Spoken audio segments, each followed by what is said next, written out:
soy Leonardo Flores, soy psicólogo de formación y actualmente cursando un doctorado en investigaciones cerebrales.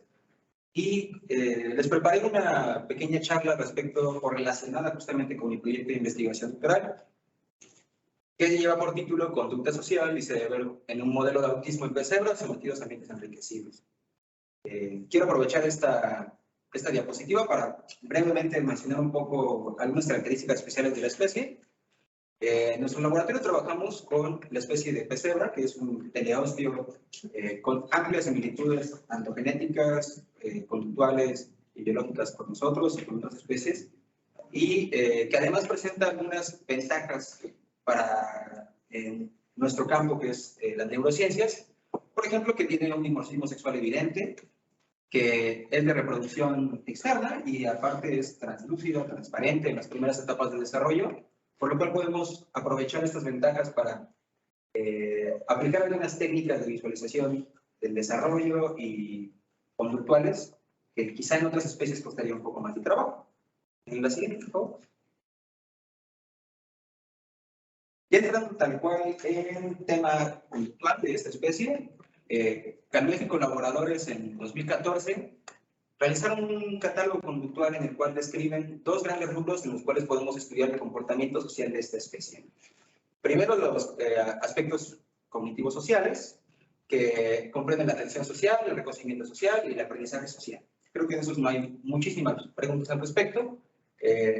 Sin embargo, en el rubro de los comportamientos socialmente funcionales, o sea, que tienen una dirección y una motivación específica para esta especie, se pueden dividir básicamente en tres: conductas sociales de afiliación, conductas sociales de agresión, que sí, funcionan en esta especie para establecer jerarquías sociales, y las conductas de apareamiento, que por supuesto tienen que ver con la reproducción. La siguiente, por favor. A mí me interesa principalmente estudiar las conductas de afiliación, que más adelante les diré por qué me interesa estudiar esas conductas sociales en esta especie. Destacando aquí en estas dos fotografías del ambiente natural en las que viven estos animales, podemos ver, por ejemplo, la complejidad estructural en las cuales ellos se desarrollan y viven, además de que pues, permanecen en grandes cardúmenes, alrededor de 300 o 400 individuos pueden estar en un cardumen en el ambiente natural. La siguiente, por favor. Y bueno, hay una línea de investigación muy particular en esta especie que se comenzó hace muchos años, trabajada en otros laboratorios, por supuesto, en el cual investigaron el desarrollo de la conducta social, cómo se va evolucionando, digamos, a través del tiempo de vida del animal. Y bueno, concluyen, por ejemplo, que podemos empezar a observar comportamientos ya robustos a partir de la tercera semana post-fecundación.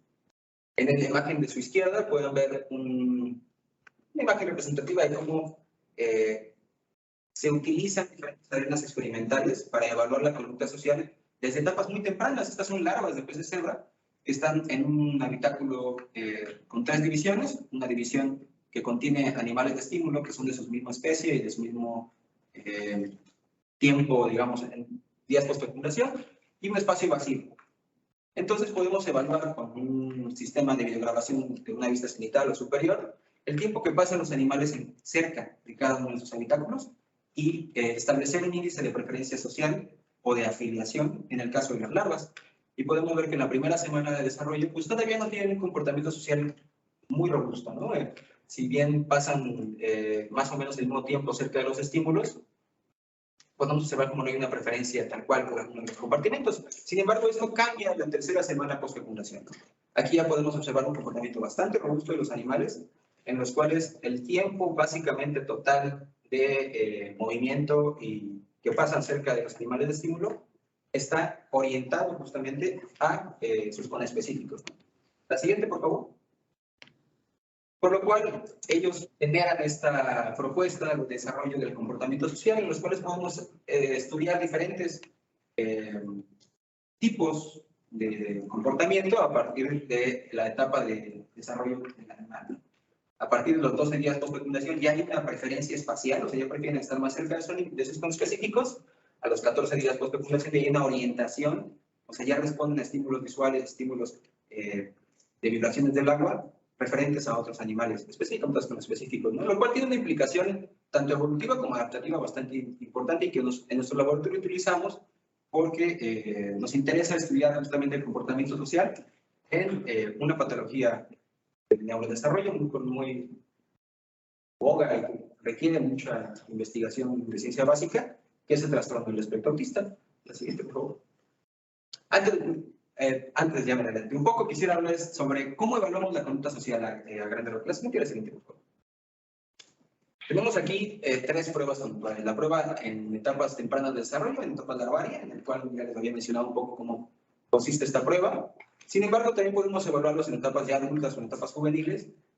Una arena de prueba con tres compartimentos, ¿no? En un compartimento tenemos animales que son similares al animal de prueba, un espacio de triple de tamaño en el cual podemos tomar dos sectores, un sector cercano a un espacio vacío, o que a veces también se les coloca un estímulo neutro, como puede ser una planta, una piedra o algún objeto inanimado, y un compartimento con animales de su misma especie. Y contamos el tiempo que pasan cerca de ellos, ¿no?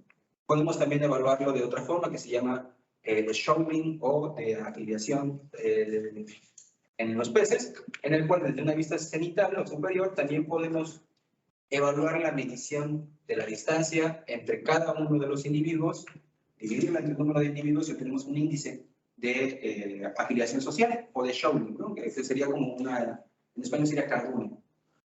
Estas pruebas nos sirven para evaluar el comportamiento social y funcional de los animales y establecer distintas medidas, ¿no? A través de los protocolos que utilizamos. Aquí les presento un video muy sencillo de cómo los animales responden recíprocamente a la conducta social del otro animal. Aquí hay un divisor semitransmisivo en el cual pues no tienen contacto físico, pero sí estímulos visuales referentes a su misma especie. Y ¿por qué me interesa y por qué les hablo del comportamiento social? Pues porque justamente es el área que en la línea de investigación que trabajamos de neurobiología del autismo, pues más afecta la calidad de vida de las personas que padecen este trastorno del neurodesarrollo. El trastorno del espectro autista, pues digo, de seguro ustedes lo deben de conocer, comprende una serie de síntomas muy particulares que principalmente se diagnostican a través de análisis del comportamiento, pero que se ha propuesto el año pasado, este artículo se publicó el año pasado, que está influenciado por tres grandes factores, ¿no?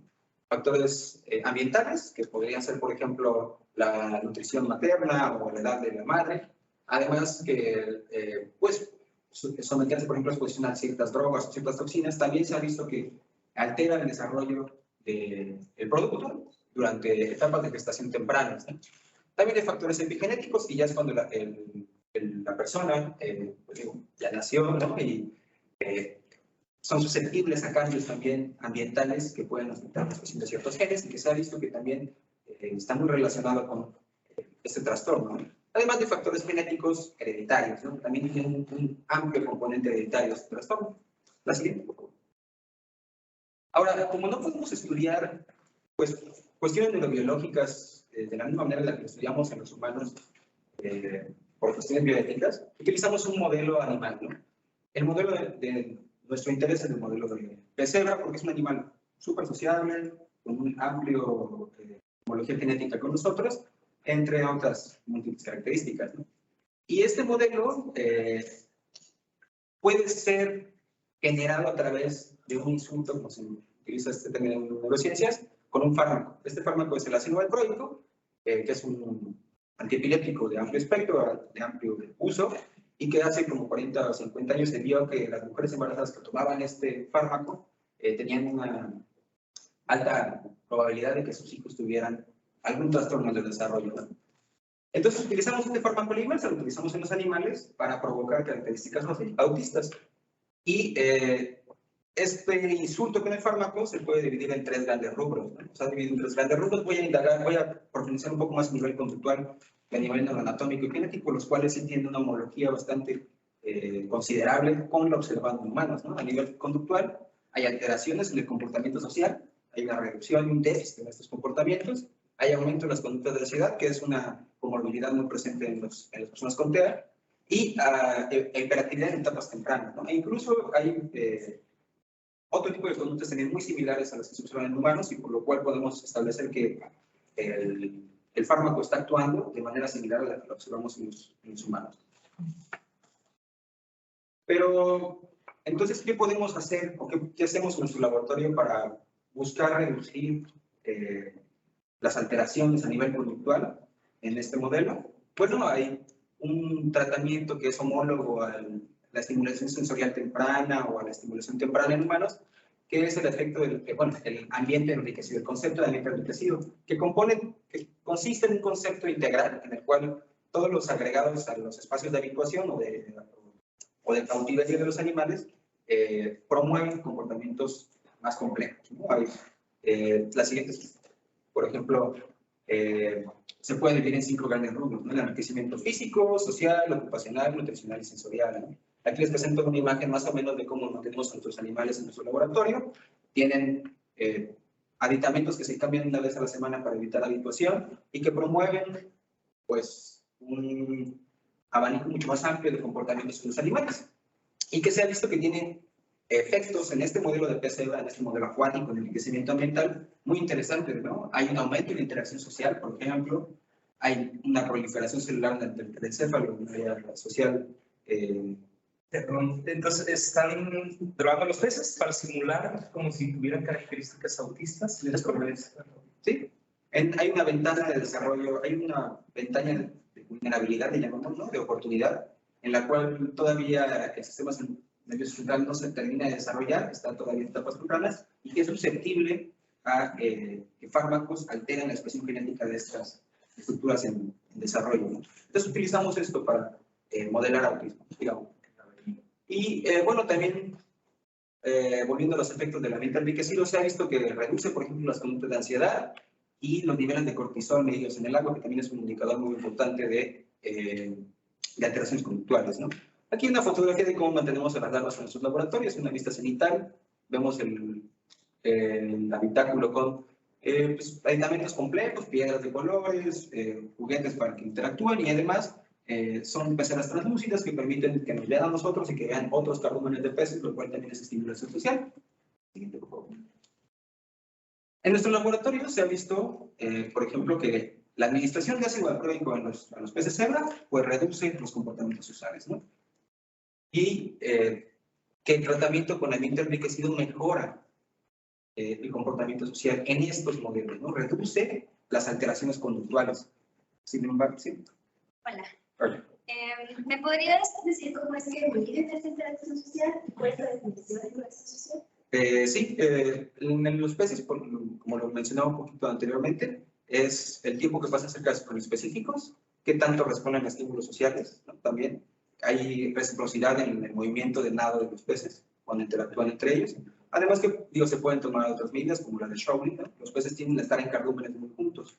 Entonces, la medida entre un pez y otro, de la cercanía, también es un indicador de interacción social. Y justamente cuando lo medimos en animales que fueron tratados con ácido valproico, este espacio es mucho más abierto, pasan menos tiempo cerca de sus conespecíficos, son más, tienen menos, digo, tiempo cerca de ellos completamente. Entonces son animales que se les denomina que tienen deficiencias sociales. Y que se han visto que estas alteraciones se ven, digamos, rescatadas, entre comillas, con el tratamiento de ambiente enriquecido desde etapas tempranas. Sin embargo, pues, el área que me interesa pues, es qué pasa a nivel cerebro. O sea, si estos comportamientos se ven mejorados, ¿hay alguna manifestación neurobiológica que podamos observar y que no nada más se pueda observar a nivel conductual? Esa es la pregunta de nuestra investigación. Realizamos 2 pruebas conductuales en mi proyecto, una de preferencia social. Medimos el tiempo que pasa cerca de estos animales en comparación a un estímulo neutro, que es una planta de plástico, y lo utilizamos para una técnica inmunistoquímica de detección de proteínas, que es una proteína que está implicada en la activación neuronal.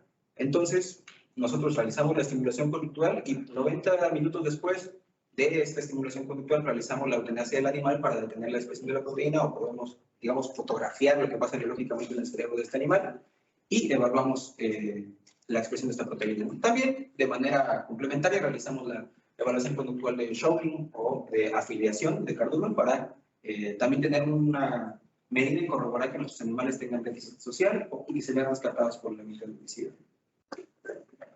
Entonces yo utilizo 3 pruebas, ¿no? Utilizo una prueba conductual y además utilizamos 3 técnicas, pues, que nos permiten echar un ojito a lo que pasa en el cerebro, ¿no? Una técnica de histología básica que nos va a permitir evaluar el área de las capas de una estructura que a mí me interesa investigar, que es el cerebelo, y que en los humanos con TEA está altamente, pues digamos, anormal. Tienen menos células, es una estructura más pequeña y que está implicada no solo en comportamiento motor, sino también en cognición social, incluso en reconocimiento emocional, y que pues al ser una estructura que tiene alteraciones en humanos con TEA, nos interesa observarla también en nuestro modelo de ácido valproico.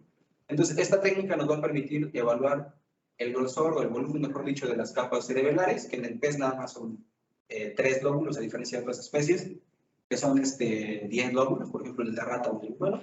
Aquí tenemos las 3 capas, una capa molecular, una capa de células de Purkinje y una capa granular, ¿no? Estas son 3 microfotografías de cerebelo del pez cebra en corte sagital.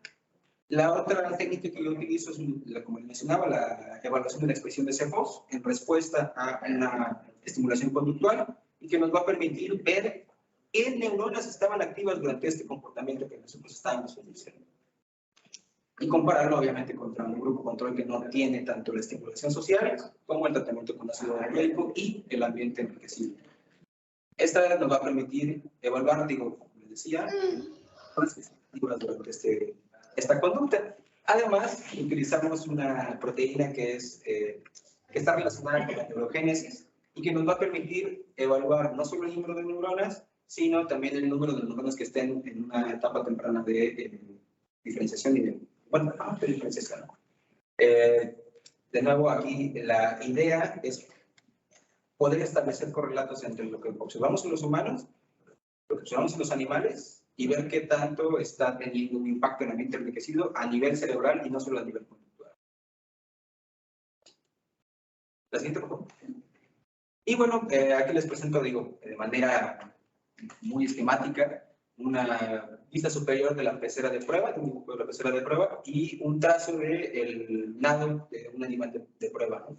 Un animal tratado con ácido valproico y sometido a ambientes enriquecidos de tu etapa temprana, y un tratamiento de ácido valproico sin este ambiente enriquecido, ¿no? Y podemos ver cómo los animales pasan más tiempo cerca de zonas específicos que están representados por estas figuritas, en comparación con los animales que solo fueron tratados con ácido valproico y que parecieron tener una especie de cetofilia, o ni siquiera se acercan a los animales de prueba, ¿no?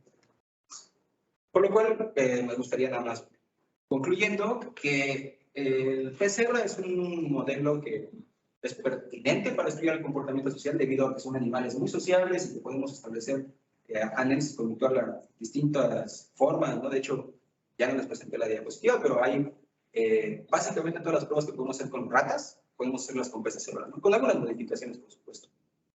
También es un modelo validado porque hay alteraciones conductuales provocadas por el ácido valproico que son observables y que son medibles. Son sensibles a los tratamientos, o sea que hay disminución de las alteraciones debido al ambiente enriquecido, lo cual también nos ayuda a, pues a los propósitos y a los objetivos de nuestra investigación. Y algo que me gustaría destacar, que es una oportunidad de investigación, ¿no? Es una especie en la cual es mucho más barata de manejar que una rata, podemos tener muchos animales en una misma pecera, a diferencia de las ratas que usualmente se mantienen en cajas individuales, aunque se pueden poner a interactuar, y pues obviamente que presenta una oportunidad de investigación para indagar sobre la neuroanatomía y la neurofisiología de la especie y establecer correlatos futuros con nuestra propia biología. Y eso sería todo. Ahora sí estamos, creo que estamos viendo una pregunta, pero sí, fue ya.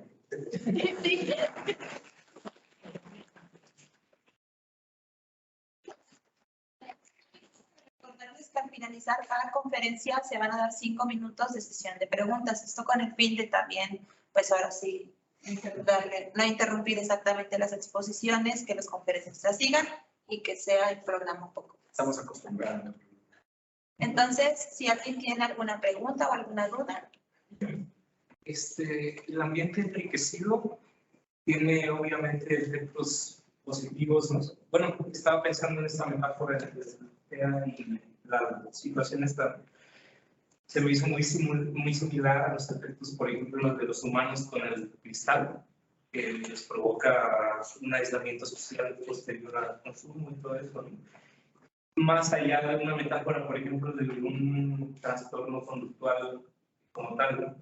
Pero, bueno, hablando de estados del cuerpo y de los efectos, se me hace muy interesante, ¿no? O sea, cómo hay algunas cuestiones en animales que sí son trasladadas a humanos y últimamente como que se está dando más peso a la conducta social de los animales, ¿no? O sea, precisamente se me hace una buena manera de poder explicar cómo un ambiente estimulante, pues, propicia cambios conductuales positivos.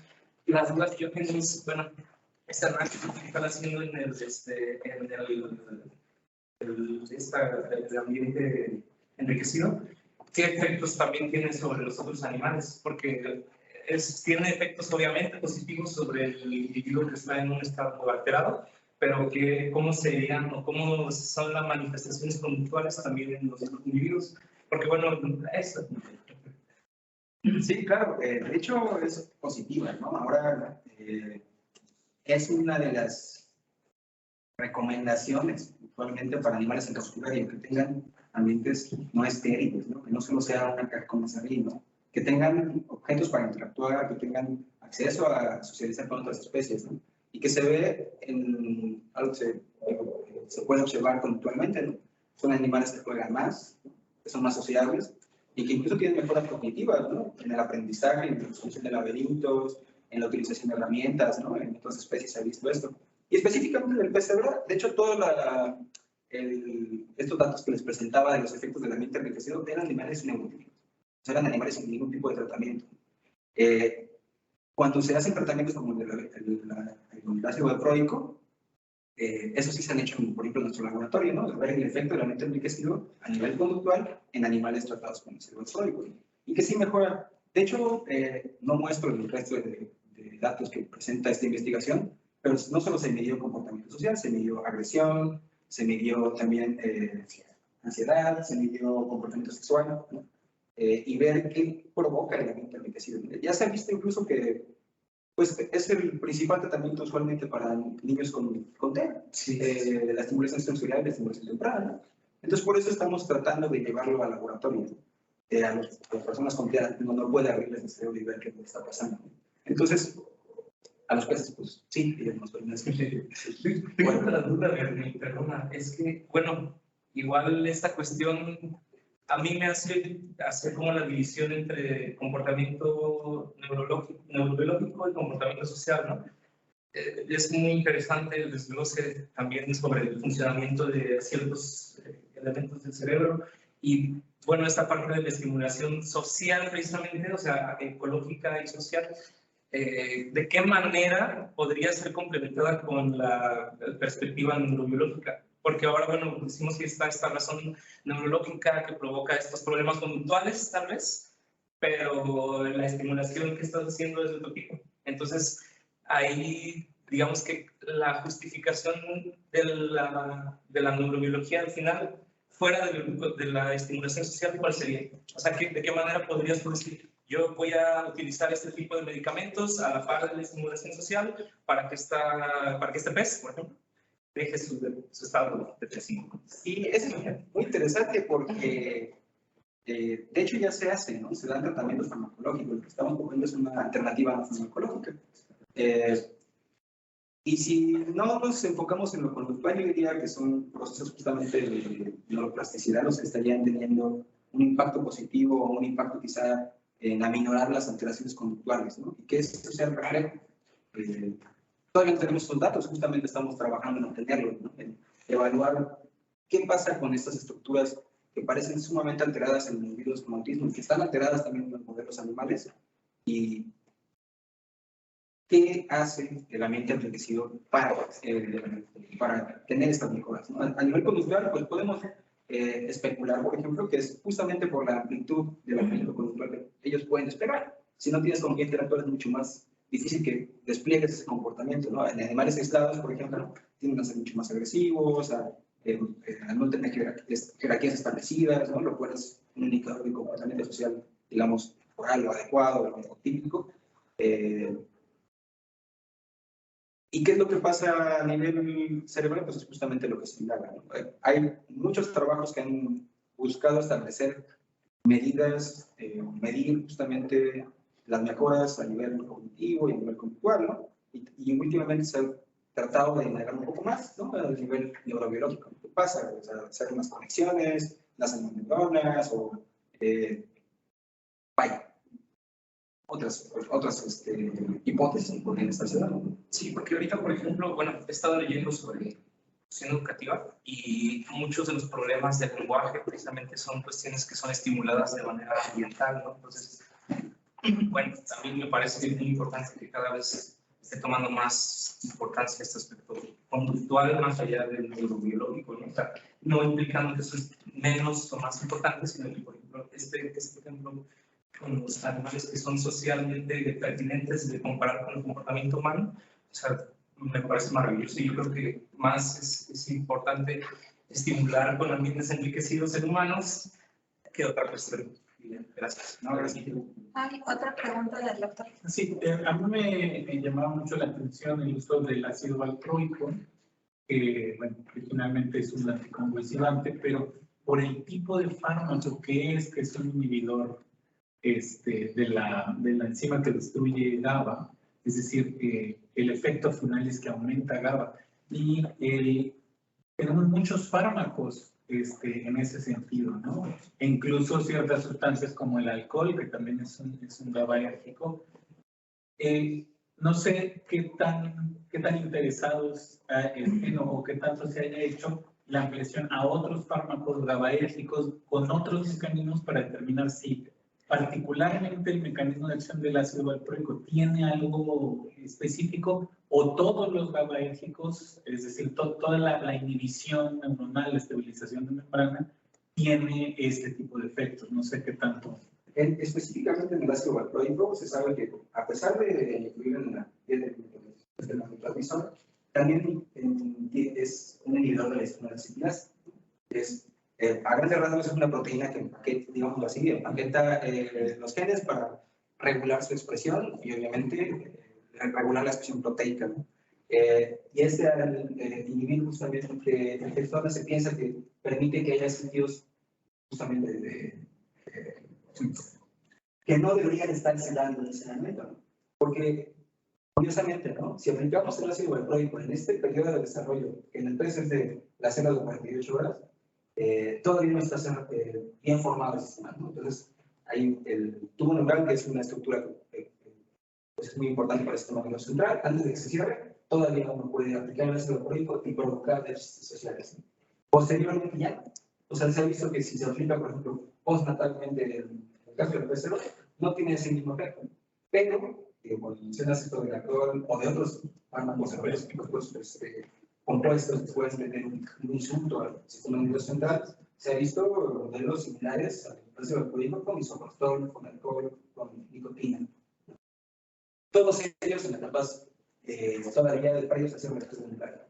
Perdón que te corte, Fernando. Bueno, para complementar tu respuesta, recordar que GABA en los primeros minutos o horas de vida en los seres humanos tiene el efecto de ser excitatorio, o sea, temprana edad. Ya posteriormente, cuando hay una diferenciación celular per se, es decir, se convierten estas células, estas neuronas, propiamente a generar el neurotransmisor GABA, pues ya se conoce como inhibitorio. Entonces, el fármaco tiene múltiples vías, en este caso bioquímicas, moleculares como tal, y de esta manera es por eso que ejerce ese efecto sobre este sistema de neurotransmisión.